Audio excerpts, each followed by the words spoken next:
Apa yang membuat gue ingin jadi musisi? Karena main musik itu enak banget. Jujur, kayak gue dari dulu suka berkreasi. Gue eksperimen dengan beberapa media lain. Film pernah kayak pakai zaman-zaman pakai digital kamera gitu pas masih kecil. Tapi lama-lama gue jadi lebih tertarik ke soundtrack filmnya, apa musik yang lagi diputar di filmnya. Jadi lama-lama gue sadar kayaknya tempat gue tuh di musik deh, apalagi sebagai media tuh dia lebih berekspresinya lebih, efeknya lebih langsung gitu loh, kerasa gitu loh, immediate effect gitu. Dan dia dari kecil ke musik langsung nyanyi sih langsung kalau main alat musik pas umur 11-12 baru diseriusin gitu pas SMP 1.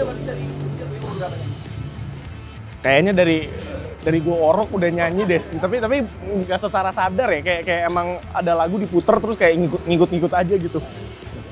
Tapi Steel Drunk itu sebenarnya ketika gue nulis lagu itu gue lebih ke menempati diri gue di seseorang yang baru putus terus pengen mabok-mabokan. Kalau gue pribadi kalau lagi patah hati kayaknya gue lebih ke nggak ngapa-ngapain gitu loh, sendirian di kamar. Pas Senopati in the Rain itu lebih ke menceritakan gue pas udah mulai muak sama malmingan gitu loh di klub gitu. Jadi ya Senopati in the Rain itu gue yang sekarang. Gue lebih pilih di rumah nonton Netflix, baca buku daripada keluar karena lambung gue udah mulai rasa nih. Oke. Oh iya, ini menarik nih, ini pertanyaan menarik. Sebenarnya kan Gita itu tadi Gita dan IDGAF.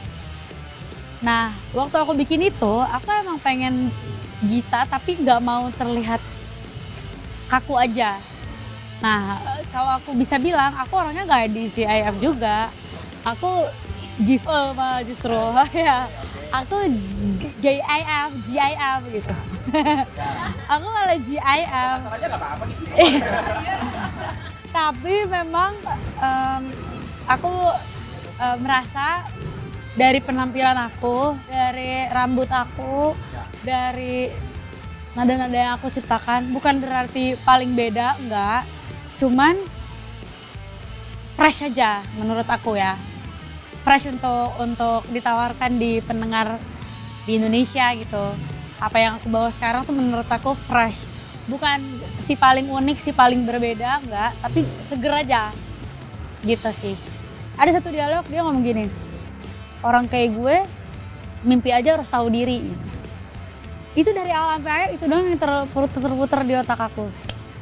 Kayak, aku mikir gini, namanya aja mimpi ya, kalau di KBBI itu mimpi itu bebas. Kita bisa mimpi apapun, namanya juga mimpi kan. Itu adalah sebuah hal yang biasa aja gitu. Mimpilah setinggi-tingginya, kita bisa mikir kita jadi apapun, detik ini juga. Tapi di saat kata mimpi sama tahu diri digabung itu kayak kasihan banget sih lo gitu. Kayak orang kayak gue mimpi aja harus tahu diri. Kayak dia harus tahu diri, harus menempatkan dirinya karena dia itu di bawah. Lo gak usah mimpi jauh-jauh deh, udah kurung aja mimpi lo. Bahkan sebelum dia bener-bener bermimpi. Ya mungkin ini yang signifikan dari 20 tahun yang lalu sama sekarang. Di Bandung itu mungkin 20 tahun yang lalu kayaknya menurut kami ya, barometer musiknya Indonesia itu kayaknya di Bandung gitu. Ya, jadi ada sempat kayak anekdot, lu belum ngeband kalau belum bisa manggung di Bandung gitu. Maksudnya gimana?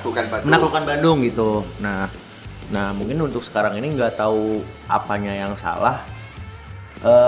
Tetap Bandung itu kota kreatif, tapi mungkin sekarang sedang tidak memihak pemusik yang berkreasi. Jatuh. Kayaknya itu sekarang di Bandung ini di tahun 2020-an ini. 20 dari belasan kali ya. Ya, agak-agak mulai susah, venue musiknya susah, segala macam susah, kayak perizinan juga susah gitu. Nah, itu sih. Jadi sedikit band-band baru dari Bandung tuh ya kayaknya ya yang bermunculannya agak kurang dibanding tahun 2000-an awal tuh banyak banget. Ini ibaratnya Tria itu motor tua, tapi digeber-geber, nggak digorok dulu.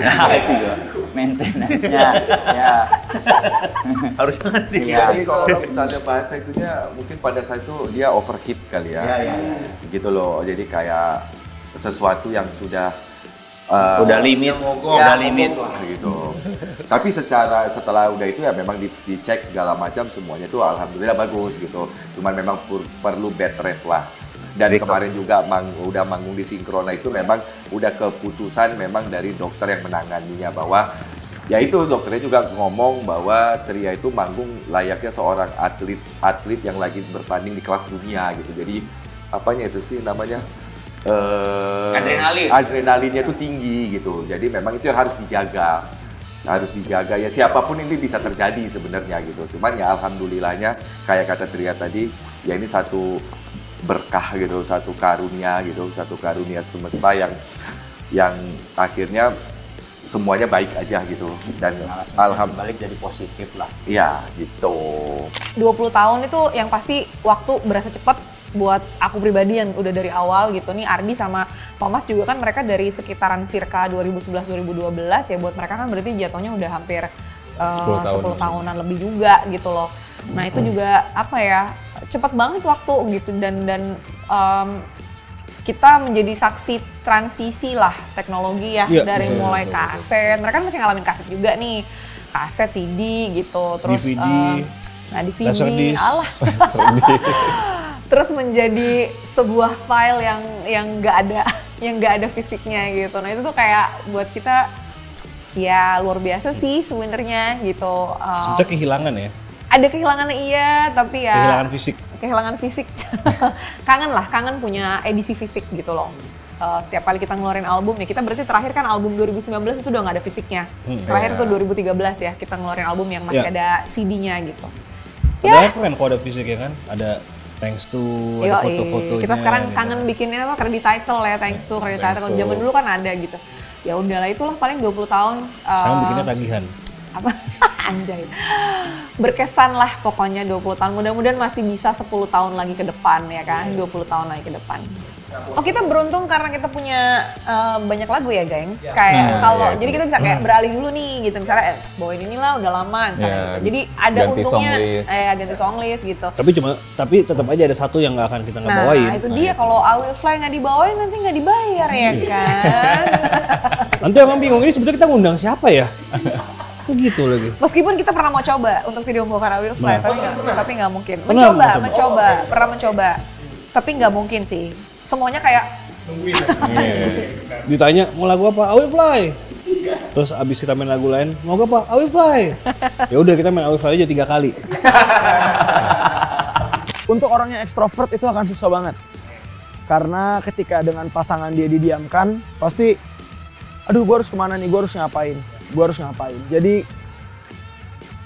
untuk pribadi yang itu gue pernah ngalamin, tapi nggak nyampe 3 minggu. Itu pusing banget sih gue. Jadi yang gue lakukan adalah gue mencari cara bagaimana caranya gue bisa berkomunikasi lagi dengan pasangan gue, itu aja sih. Nah itu dia, keluarlah lagu seperti dulu. Jadi kenapa gue mencoba untuk bercerita tentang komunikasi, karena tadi gue bilang silent treatment itu is the worst form of communication, right? So sebisa mungkin kalau memang saling sayang, harus mencari cara untuk kalian bisa berbicara. Jadi kalau misalkan buat teman-teman yang ngalamin apa yang pernah dialami di lagu itu, tanya lagi ke diri lo sendiri. Lo, are this love worth enough or not? Kalau misalkan memang worth enough, fight for it. Dan gue nggak bisa memberikan caranya karena gue punya cara sendiri untuk fight gitu. Jadi coba dipikirkan, cari cara, kalau memang worth, fight for it. Itu aja sih. Buat teman-teman yang lagi jatuh cinta, buat teman-teman yang lagi mau mulai pendekatan sama pasangan lo, gue punya satu pesan buat lo semua. Don't ever ignore the first red flag. Artinya Bang Eros. Lo nggak boleh ignore red flag pertama yang lo dapet dari pasangan lo ketika lo baru mulai deketin. Tidak usah dihindarkan, tapi jangan ignore it. Don't ignore it.